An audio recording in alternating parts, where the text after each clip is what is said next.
नमस्कार मेरे सभी प्यारे साथियों को, आशा करता हूँ आप सभी ठीक होंगे। आज हम भाई अपनी 6 क्लास का जो 7 चैप्टर है वो कवर अप करेंगे।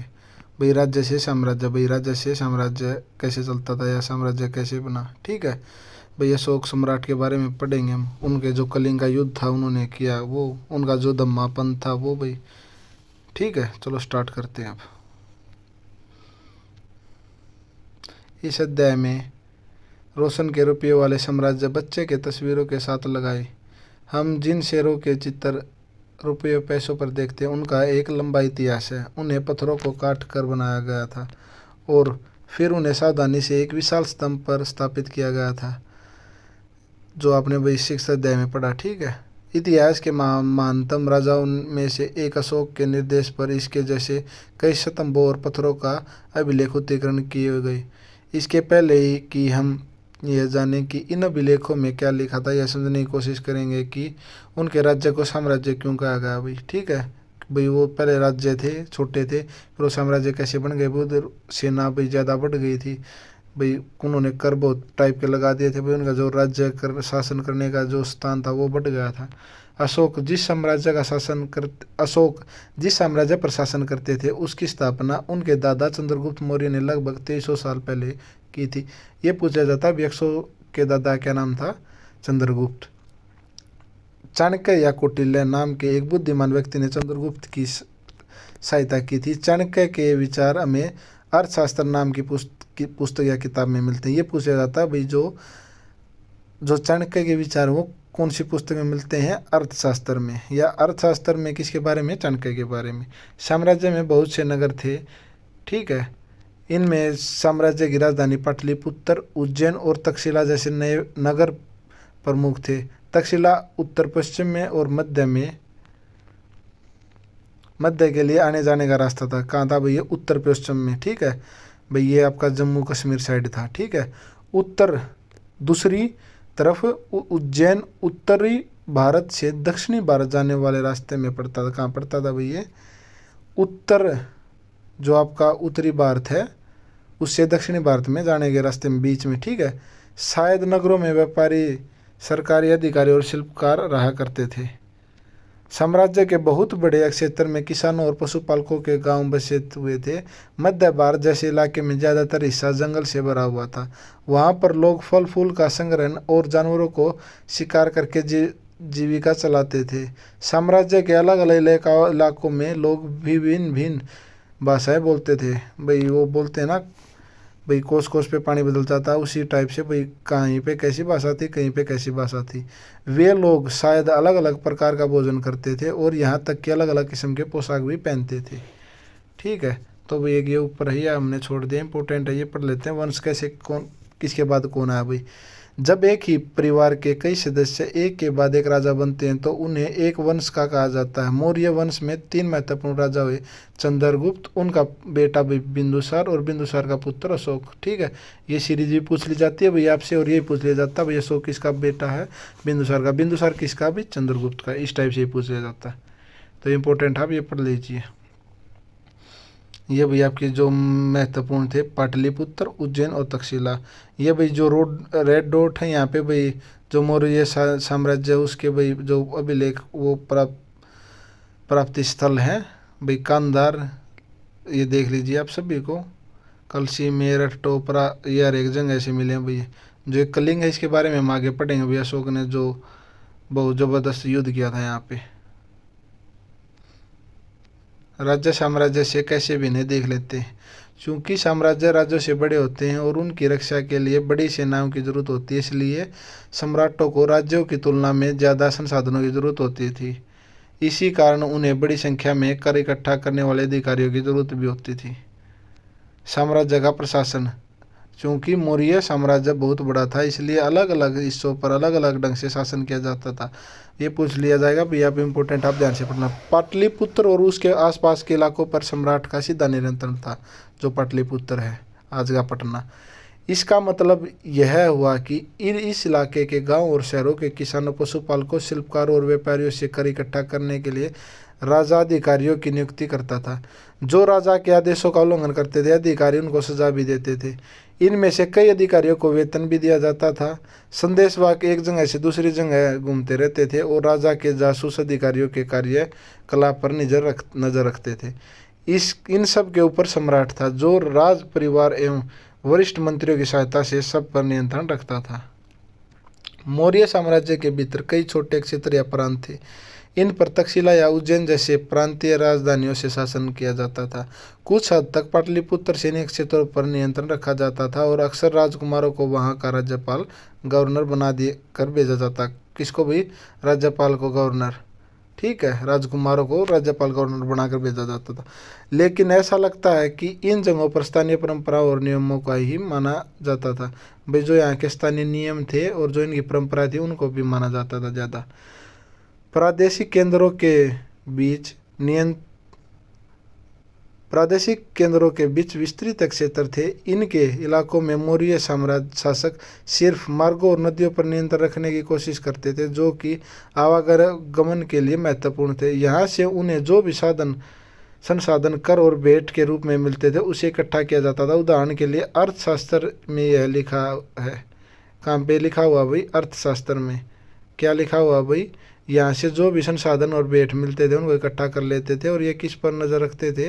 नदियों पर नियंत्रण, जो आने जाने के रास्ते होते थे उन मार्गों पर, ठीक है। उदाहरण के लिए अर्थशास्त्र में लिखा हुआ है कि उत्तर पश्चिम कंबाल के लिए और दक्षिण भारत सोने और कीमती पत्थरों के लिए प्रसिद्ध था। भाई लोग से यहाँ से ले जाते थे और आते थे। तो ये किस किस के लिए था भाई? जो उत्तर पश्चिम है वो तो है कंबल के लिए, और दक्षिण भारत सोने के लिए, कीमती पत्थरों के लिए प्रसिद्ध था। संभव है कि संसाधन नजराने के रूप में इकट्ठे किए जाते थे और अंत में जंगल वाले इलाके आते थे। वहाँ रहने वाले लोग काफ़ी हद तक स्वतंत्र थे।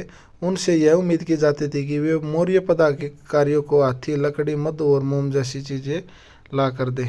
नजराना, जहाँ कर नियमित रूप से इकट्ठा किए जाते थे वही नजराना अनियमित रूप से भी संभव है इकट्ठा किया जाता था। ऐसे नजराने विविध पदार्थों के रूप में प्राय ऐसे लोगों से लिया जाते थे जो स्वेच्छ से इसे देते थे।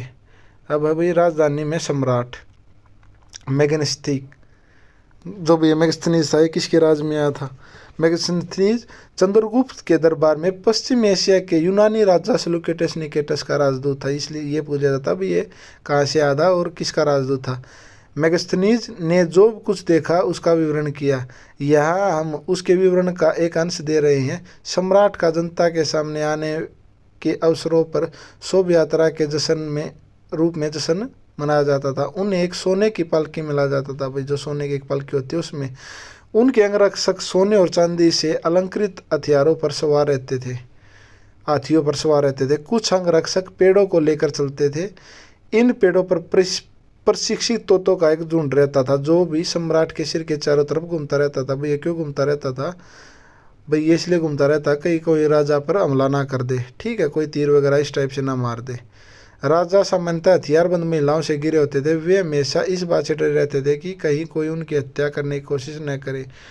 उनके खाने जो भी वो खाया करते थे उससे पहले जो उनके भाई उधर सेवा करते या गुलाम होते थे वो उससे पहले भाई उनकी चीज़ों को चेक करते थे।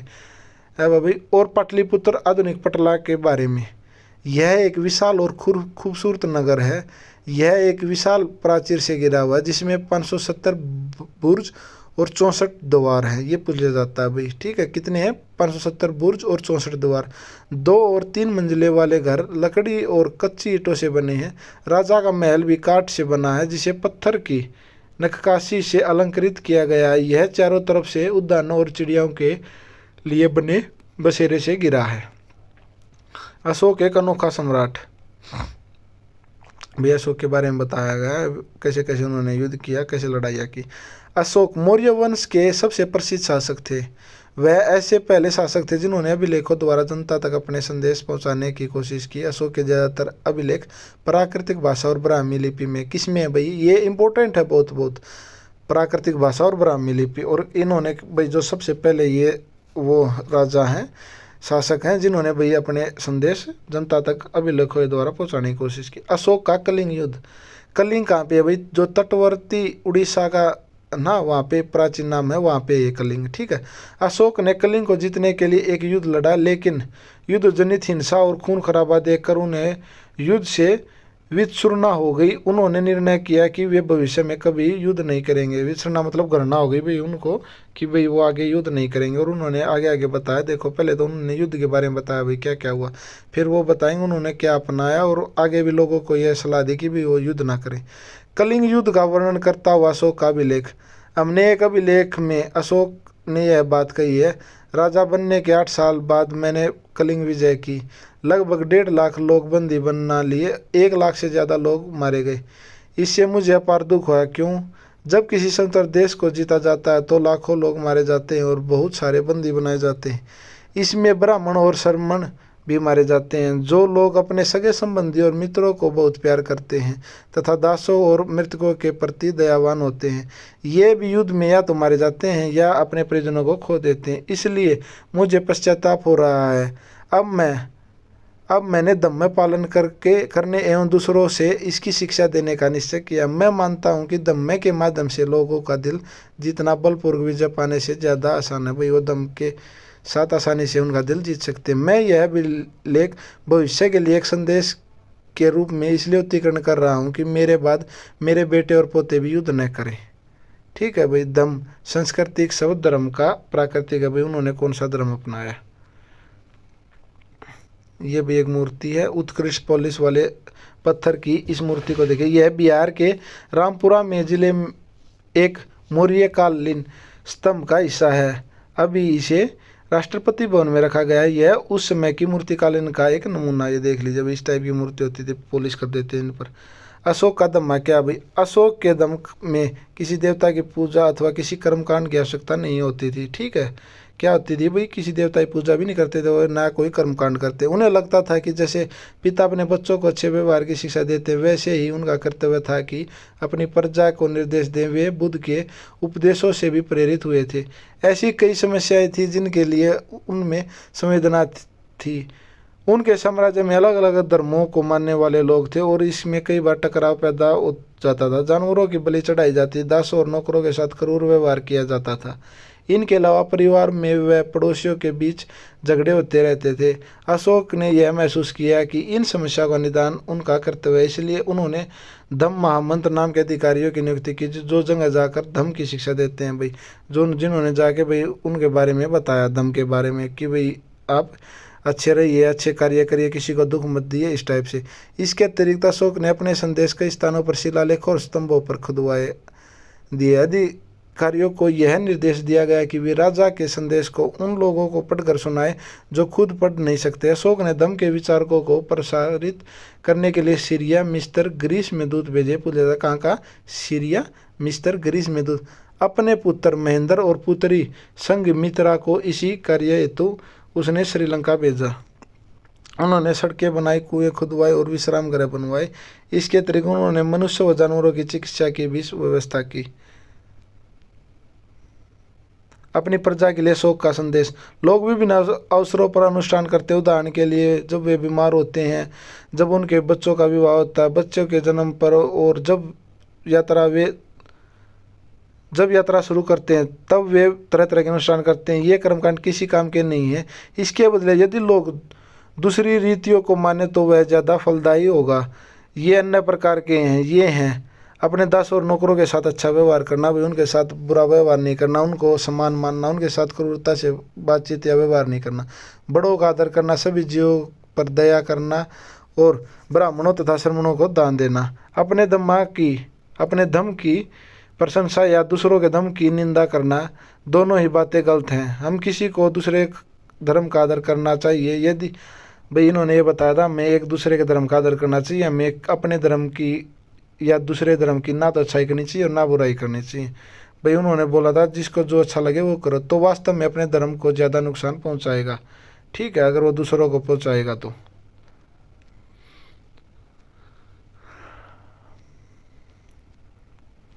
जो भाई जो हमारा चैप्टर वो ख़त्म हो गया। जो अब इसके लास्ट के की पॉइंट वो देख लेते हैं भाई। ये है इम्पोर्टेंट। ये आपसे ऐसा ही पूछा जाए, मौर्य साम्राज्य की शुरुआत कब हुई? 2300 साल पहले। ठीक है, ये भाई नीचे उन्होंने मार्ग दे रखे हैं जहाँ से वो जाते थे। ये मार्ग चीन शासकों के नियंत्रण में है। ये भाई आप PDF डाल दूंगा मैं टेलीग्राम चैनल पे, उधर से देख लेना। अब भाई ये भी इम्पोर्टेंट है, इसमें एक क्वेश्चन आपका 100% आएगा। लगभग 2200 वर्ष पहले मौर्य साम्राज्य का पतन हो गया। इसके स्थान पर साथ ही अन्य जगहों पर भी, ठीक है, कई नए राज्यों का उदय हुआ। भाई जहाँ पे ये पतन हुआ वहाँ पे फिर उदय तो होगा, कोई और राजा या राजकुमार तो आएगा। जो पश्चिमोत्तर में तथा उत्तर भारत के कुछ भागों में करीब 100 साल तक हिंद यवन राजाओं का शासन रहा, ठीक है, क्या किसका, हिंदू का। इनके बाद हिंद यवन भाई, इनके बाद पश्चिमोत्तर उत्तर तथा उत्तरी भारत पर शक नामक मध्य एशिया लोगों का शासक स्थापित था। किनका भाई, शक नामक। इनमें से कुछ राज्य लगभग 500 वर्ष तक टिके रहे, जब तक कि शक शासकों को गुप्त शासकों से पराजय नहीं मिल गई। शकों के बाद कुषाण लगभग 2000 वर्ष तक रहे, ठीक है, स्थापित रहा भाई उनका, जो भी हम अध्याय 8 में पढ़ेंगे इनके बारे में अधिक। उत्तर तथा मध्य भारत के कुछ इलाकों में मौर्य सेना नायक पुष्यपति सुग ने एक राज्य की स्थापना की। सुगों के बाद कुणव तथा कुछ और वंशों का शासक तब तक चला जब तक लगभग 1700 वर्ष पहले गुप्त साम्राज्य की स्थापना नहीं। तो ये पूछा जाता है गुप्त साम्राज्य की स्थापना कब हुई, 1700 साल पहले। तो भाई ये कहीं पे उत्तर में, कहीं पे दक्षिण में, कहीं पे पूर्व में, भाई ये जो परिवर्तन है चलते रहे। कहीं पे किधर परिवर्तन हो रहे, कभी कहीं पे किसी का परिवर्तन हो रहा है, ठीक है। हमने देखा कि पश्चिमी भारत के कुछ हिस्सों पर शासकों का शासन था। यहाँ पश्चिमी भारत तथा मध्य भारत पर शासक कर रहे सातवाहन शासकों के साथ इनके कई युद्ध हुए। जो भी सातवाहन शासक कर युद्ध रह रहे थे उनके साथ युद्ध हुए मध्य भारत। लगभग 2100 साल पहले स्थापित सातवाहन राज्य लगभग 4 सालों तक टिका रहा। लगभग 1700 साल पहले मध्य तथा पश्चिम भारत में वाकाटाका वंश का शासन स्थापित था। दक्षिण भारत में 2200 से 1800 साल पूर्व के बीच चोलो, चेरो, पांडवों ने शासन किया। कहाँ पे भाई, जो अपना मैप है ना भारत का, उसमें नीचे दक्षिण भारत में, ठीक है, किसका था भाई, चोलो, चेरो और पांडव। लगभग 1500 साल पहले पल्लव और चालुक्यों के 2 बड़े राज्यों की स्थापना हुई भाई, इधर ही नीचे, ठीक है। इसके अलावा और भी कई राज्य और राजा थे। इनके बारे में हम अनेक सिक्कों, पांडुलिपियों तथा पुस्तकों से पता चलता है। इन सब के साथ साथ अनेक ऐसे परिवर्तन भी हो रहे थे जिनमें सामान्य स्त्री पुरुषों का महत्वपूर्ण योगदान था। इनमें कृषि का प्रसार, नए शहरों का विकास, उद्योग तथा व्यापार में प्रगति भी। व्यापारियों ने एक तरफ जहां उपमहाद्वीप के अंदर तथा बाहर जमीन के रास्ते की खोज की, वहीं पश्चिम एशिया, पूर्वी अफ्रीका तथा दक्षिण पूर्वी एशिया के समुद्र रास्ते भी खुले। मंदिरों, स्तूपों तथा अन्य इमारतों का निर्माण हुआ। किताबें लिखी गई, साथ ही वैज्ञानिक खोजों भी हुई।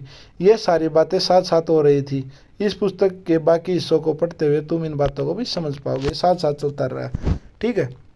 जो भी हमारा 7 चैप्टर वो कंप्लीट होगा, इसके बाद जो हमारा 8 चैप्टर वो हम कवर अप करेंगे, फिर 9, फिर तो 10th। भाई आपका CTET बहुत नज़दीक आ गया, आप जल्दी से अपनी जो प्रिपरेशन है कर लीजिए। ओके, धन्यवाद।